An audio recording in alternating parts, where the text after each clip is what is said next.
আমি যে আপনাদের সম্মুখে যে বিষয়টি নিয়ে দণ্ডমান হয়েছি সেই বিষয়টির নাম হচ্ছে মওত। এই মওত নাস্তিক বলতে নাস্তিক এবং যারা ঈমান এনেছে আল্লাহ তাআলার উপরে সকলেই বিশ্বাস করে যে আমাদেরকে একদিন মৃত্যুবরণ করতেই হবে। এই মৃত্যুবরণ করতে হবে এই সম্পর্কে কাউরির মতভেদ নাই। সকল মানুষ সেই মুশরিক হতে পারে বা কাফির, সকলেই বিশ্বাস করে যে আমাদেরকে মৃত্যুবরণ করতেই হবে। এবার প্রশ্ন আসছে, মাথার মধ্যে ঘুরপাক খাচ্ছে যে আল্লাহ যদি আমাদেরকে মৃত্যুবরণ করতে হবে তাহলে আমাদেরকে সৃষ্টি করলেন কেন? সকলকে যদি মৃত্যুবরণ করতে হবে তাহলে আল্লাহ তাআলা সৃষ্টি করলেন কেন? আল্লাহ তাআলা কোরআন কারীমের মধ্যে সূরা যারিয়াতের মধ্যে 56 নম্বর আয়াতে বলেছেন, ওয়া মা খালাকাতুল জিন্না ওয়াল ইনস, আমি মানুষকে এবং জিনকে সৃষ্টি করিনি। আল্লাহ তাআলা বলেছেন আমি মানুষকে এবং জিনকে সৃষ্টি করিনি, ইল্লা লিয়াবুদুন, শুধু সৃষ্টি করেছি আমার ইবাদত করার জন্য। কি বুঝতে পারলেন? মানুষ এবং জিনকে শুধুমাত্র ইবাদত বান্দেগী করার জন্য সৃষ্টি করেছেন। এবার প্রশ্ন আসছে যে মানুষ ইবাদত করবে কতদিন? অন্য জায়গায় আল্লাহ তাআলা বলেছেন, ওয়াবুদ রাব্বাকা হাত্তা ইয়াতিয়াকাল ইয়াকিন, তুমি ইবাদত করো তোমার রবের যতদিন পর্যন্ত তোমার মৃত্যু না হয়। যতদিন পর্যন্ত তোমার মৃত্যু না হয় ততদিন পর্যন্ত তুমি আল্লাহ তাআলার ইবাদত করো। আমরা যদি এই মৃত্যু থেকে এই হারোয়া গ্রাম থেকে যদি কলকাতা চলে যাই তাহলে কি আমাদেরকে মৃত্যুবরণ করতে হবে? তো আল্লাহ তাআলা কোরআন মাজিদের মধ্যে বলছেন, কুল লা ইয়ানফাকুমুল ফিরারু ইন ফারারতুম মিনাল মাউত, হে নবী তুমি তাদেরকে বলে দাও যদি তারা মৃত্যু থেকে পলায়ন করে তাহলে এই পলায়ন তাদের কোনো লাভ হবে না। তাহলে আমরা কি বুঝতে পারলাম? যদি আমরা মৃত্যুর ভয়ে কলকাতা চলে যাই বা দিল্লি চলে যাই তাহলে আমাদের মৃত্যুবরণ হবে। এবার প্রশ্ন আসছে, যদি মজবুত ঘরে বা মজবুত বিল্ডিং এ যদি আমরা থাকি তাহলে কি আমাদেরকে মৃত্যুবরণ করতে হবে? আল্লাহ তাআলা কোরআন মাজিদের মধ্যে বলেছেন, আইনামা তাকুনু ইদরিকুমুল মাউত, তোমরা যেখানেই থাকো না কেন তোমাদেরকে মৃত্যু গ্রাস করবেই, মৃত্যু তোমাদের নাগাল পাবেই। তাহলে কি বুঝতে পারলাম? আমরা যেখানেই থাকো না কেন আমাদেরকে মৃত্যুবরণ করতেই হবে। ওয়ালাউ কুনতুম ফি বুরুজিন মুশাইয়্যিদা, তোমরা যদি অট্টালিকার মধ্যে মজবুত বিল্ডিং এর মধ্যে যদি আশ্রয় নাও তাহলে তোমাদেরকে মৃত্যুবরণ করতে হবে। তাহলে মৃত্যু থেকে কেউ পার পাবে না। প্রত্যেকটি জিনিসের একটি পরস্পর আছে, ধারাবাহিক আছে, কিন্তু মৃত্যুর ধারাবাহিক নাই। আজকে হেড মাওলানা এসে বলছে যে আজকে আমার লাতি মারা গিয়েছে ঔরঙ্গাবাদে, আমাকে যেতে হবে। দেখেন, নানা থেকে এলো কিন্তু লাতিকে চলে যেতে হলো, কিন্তু মৃত্যুর কোনো ধারাবাহিক নাই। বাপ থাকবে বেটা মরে যাবে, বেটা থাকবে বাপ মরে যাবে, মৃত্যুর কোনো ধারাবাহিক নাই। এই মৃত্যু থেকে কেউ নাজাত পাবে না। আল্লাহ তাআলা কোরআন কারীমের মধ্যে বলেছেন, কুল্লু নাফসিন যায়িকাতুল মাউত, প্রত্যেকটি প্রাণীকে, প্রত্যেকটি নাফসকে মৃত্যুর স্বাদ গ্রহণ করতে হবে। জায়কা, জায়কা বলা হয় কোন কিছু খাওয়ার পরে যে স্বাদ পাওয়া যায় সেটাকে আরবিতে জায়কা বলা হয়। তো প্রত্যেকটি প্রাণকে যার জন্ম হয়েছে তাকে মৃত্যুর স্বাদ গ্রহণ করতেই হবে। তারপরে বলছেন ওয়া ইন্নামা তুওয়াফাউনা ইয়াউমাল কিয়ামাহ, আর নিশ্চয় কিয়ামতের দিন তোমাদের প্রতিদান পরিপূর্ণ দেওয়া হবে। যে যেইভাবে পৃথিবীর বুকে আমল করেছে, ইবাদত বান্দাগি করেছে, তাকে সেই রকম আল্লাহ তাআলা বদলা দেবে, কোন রকম কম করা হবে না। তারপরে বলছেন ফামান যাহজিহা আনিন নার, যাকে জাহান্নাম থেকে ধরে রাখা হলো, যাকে জাহান্নাম থেকে ধরে রাখা হলো, ওয়াদখিলাল জান্নাতা, আর তাকে জান্নাতের মধ্যে প্রবেশ করা হলো, ফাকাদ ফাজ, তারাই তো হচ্ছে সফলতা। তারপরে বলছেন ওয়াল হায়াতুদ দুনিয়া ইল্লা মাতাউল গুরুর, এই দুনিয়াবী জীবনটা শুধু হচ্ছে ধোঁকা, শুধুমাত্র এই ধোঁকা, আর কিছুই নয়। আল্লাহ তাআলা অন্য জায়গাতে বলছেন কুল্লু নাফসিন যায়িকাতুল মাউত, এই কুল্লু নাফসিন যায়িকাতুল মাউত এই শব্দটি কোরআনের মধ্যে 3 জায়গায় এসেছে।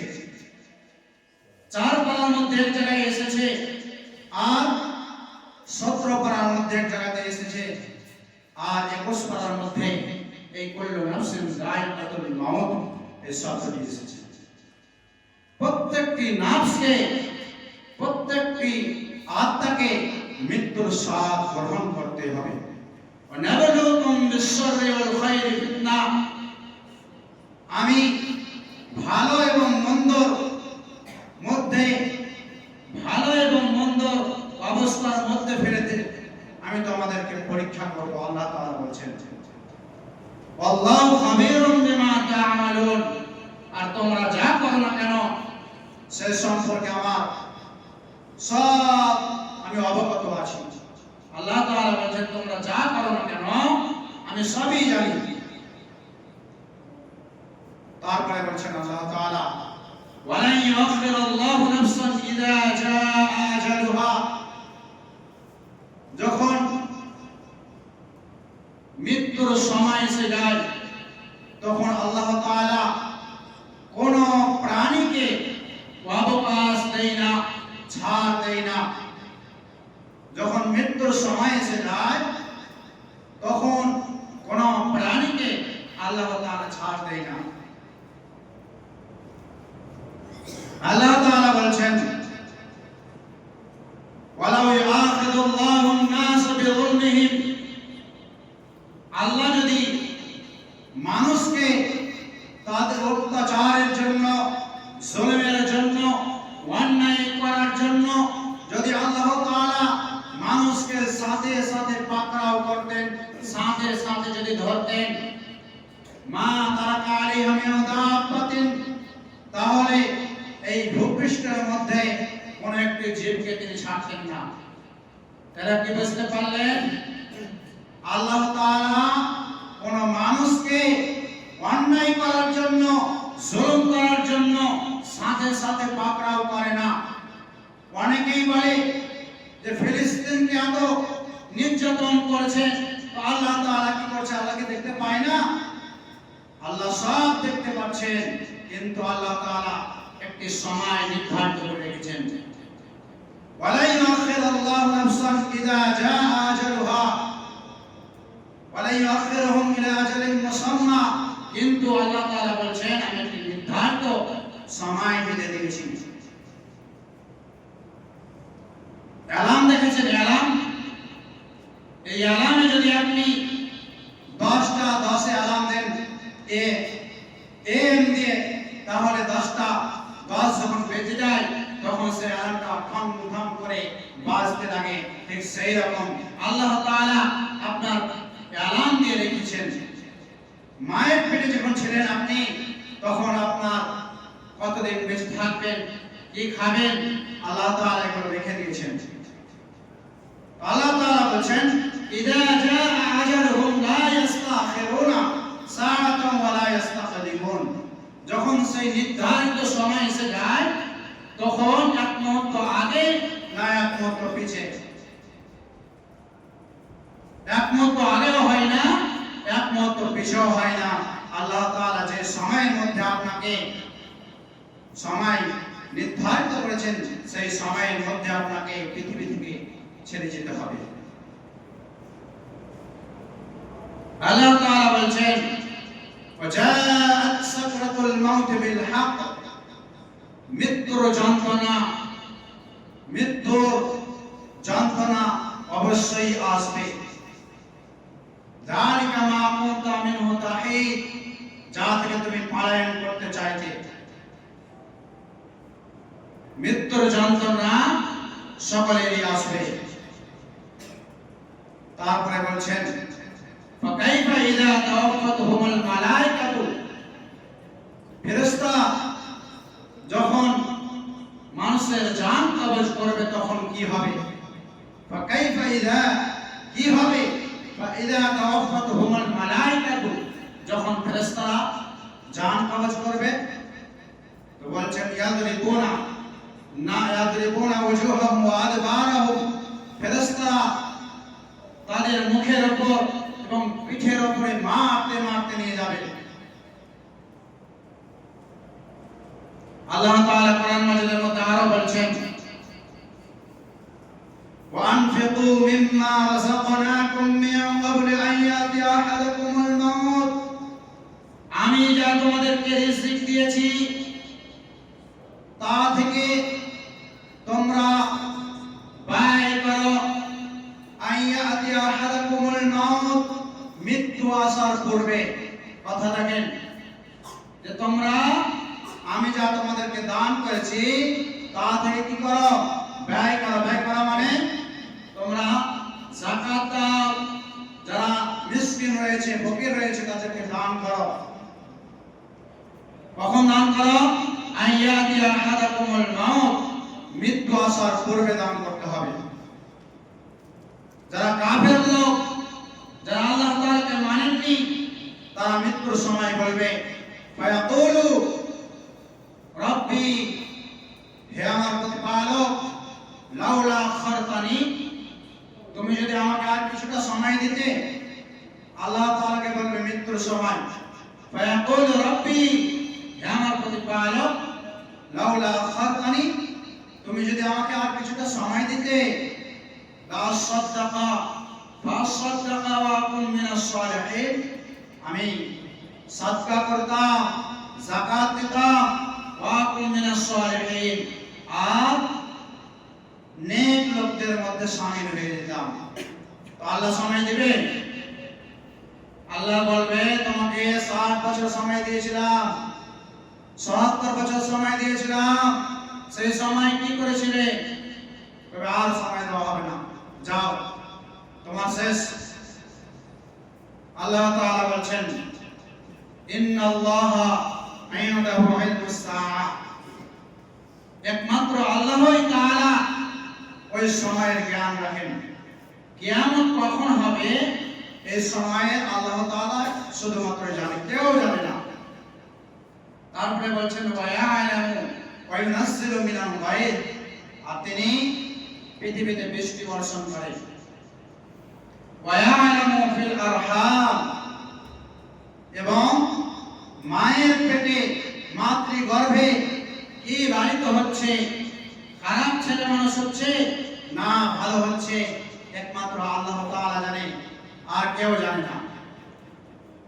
আর ওয়া তাদরি নাফসুম মাযা তাকসিবু গাদা, কোন ব্যক্তি জানে না যে আগামী কালকে সে কি উপার্জন করবে। আমি নিজেই জানি না যে আমি কালকে কি উপার্জন করব। কোন ব্যক্তি জানে না যে আগামী কালকে সে কি উপার্জন করবে। আর কি জানে না? ওয়া মা তাদরি বিআইয়ি আরদিন তামুত, কোন ব্যক্তি জানে না তার মৃত্যু কোথায় হবে। কোন ব্যক্তি জানে না যে 4টা জিনিস কেউ জানে না। এই আয়াতে বলছেন এক নম্বর হচ্ছে কিয়ামত কখন হবে এই সম্পর্কে কেউ জ্ঞান রাখেন না। আর দ্বিতীয় নম্বর হচ্ছে মায়ের পেটে যে বাচ্চাটা রয়েছে সেই বাচ্চাটি ভালো হবে, মৌলবি সাহেব হবে না মদ খোর হবে এ কথা কেউ জানে না। আর আগামীকালকে সেই ব্যক্তি কি উপার্জন করবে এ কথা কেউ জানে না। আর যে মানুষের কোথায় মৃত্যু হবে এ কথা কেউ জানে না। আল্লাহ তাআলা বলছেন সূরা মুলকের মধ্যে, আল্লাযী খালাকাল মাউতা, আল্লাযী যিনি খালাকা সৃষ্টি করেছেন, মাউতা মৃত্যুকে। তাহলে মৃত্যুকে কে সৃষ্টি করেছেন? কে সৃষ্টি করেছেন? আল্লাহ তাআলা সৃষ্টি করেছেন। ওয়াল হায়াতা, এবং জীবনকে তিনি সৃষ্টি করেছেন। কিসের জন্য সৃষ্টি করেছেন? লিয়াবলুয়াকুম আইয়ুকুম আহসানু আমালা, তিনি তোমাদের পরীক্ষা নেওয়ার জন্য সৃষ্টি করেছেন যে তোমাদের মধ্যে কে আমলের দিক দিয়ে উত্তম, এই জন্য তিনি সৃষ্টি করেছেন।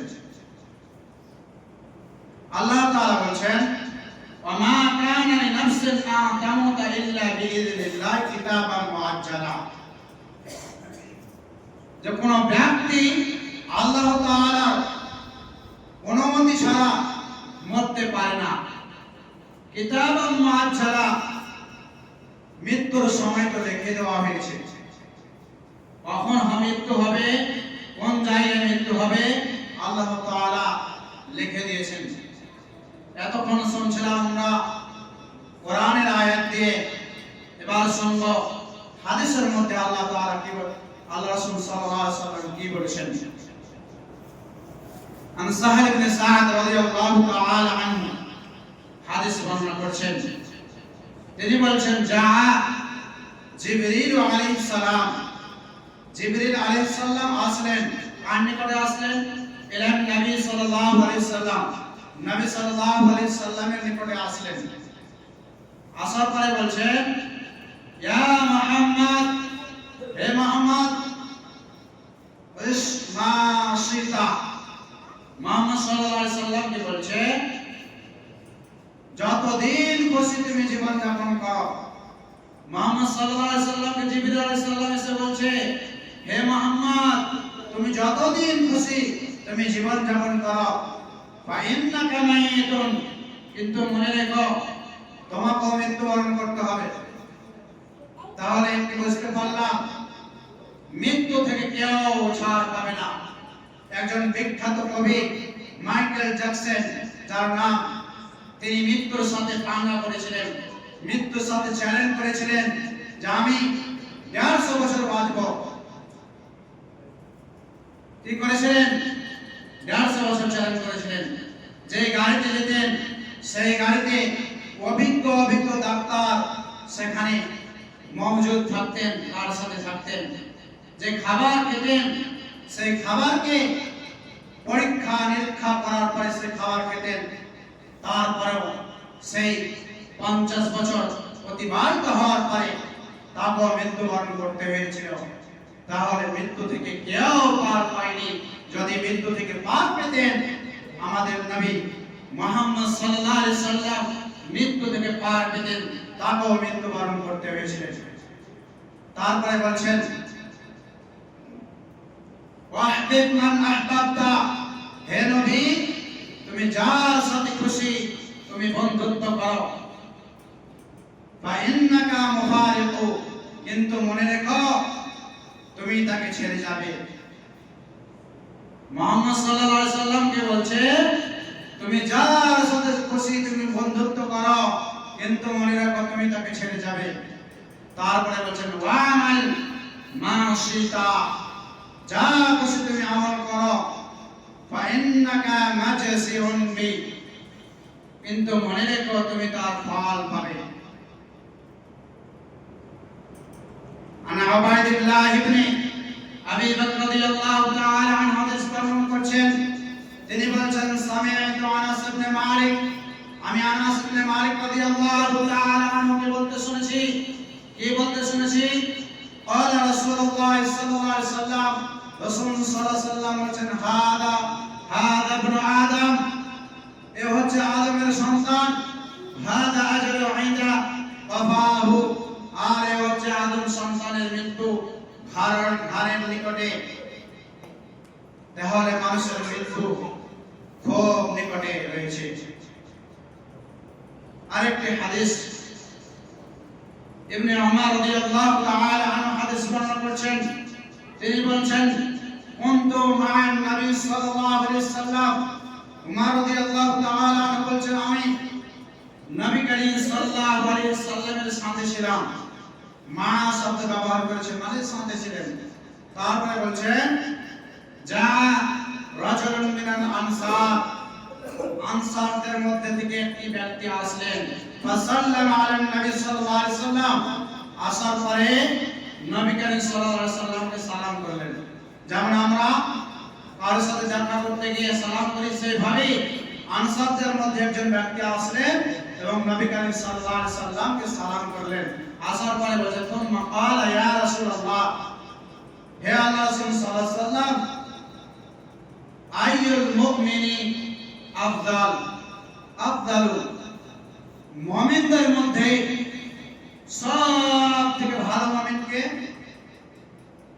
জিজ্ঞাসা করছে আল্লাহ রাসূল সাল্লাল্লাহু আলাইহি সাল্লামকে আনসারদের ব্যক্তি যে মুমিনদের মধ্যে সবথেকে ভালো ব্যক্তি কে? হে আল্লাহ রাসূল সাল্লাল্লাহু আলাইহি সাল্লাম।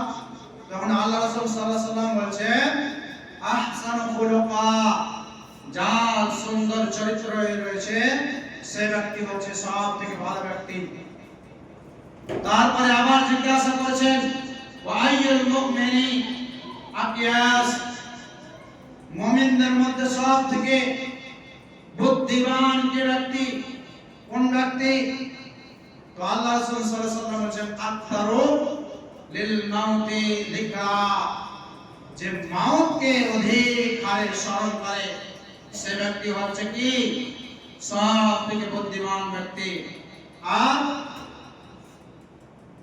মাউতের পরে যে জীবনটি রয়েছে তার জন্য উত্তম রূপে প্রস্তুত গ্রহণ করা, উলাইকাল আকিয়াস, সেই ব্যক্তি হচ্ছে সবথেকে উত্তম ব্যক্তি। তাহলে কি বুঝতে পারলাম? যদি আমরা মৃত্যুকে স্মরণ করি অধিক হারে, তাহলে সেই ব্যক্তি হচ্ছে বুদ্ধিমান ব্যক্তি। আমরা মনে করি যে দুনিয়ার বুকে টাকা পয়সা ধন দৌলত ব্যাংক ব্যালেন্স যদি আমরা জমা করতে পারি তাহলে সেই ব্যক্তি হচ্ছে বুদ্ধিমান ব্যক্তি। কিন্তু আল্লাহ রাসূল সাল্লাল্লাহু আলাইহি ওয়াসাল্লাম বলেছেন যে ব্যক্তি মৃত্যুকে অধিক হারে স্মরণ করে আর কি করে?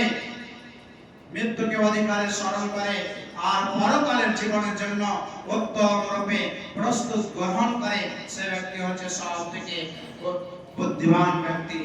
আরেকটি হাদিস, সময় শেষ হয়ে গেছে, রাসূল সাল্লাল্লাহু আলাইহি ওয়াসাল্লাম বলেছেন যে আল্লাহু আন ইয়ামুতা, যখন আল্লাহ তাআলা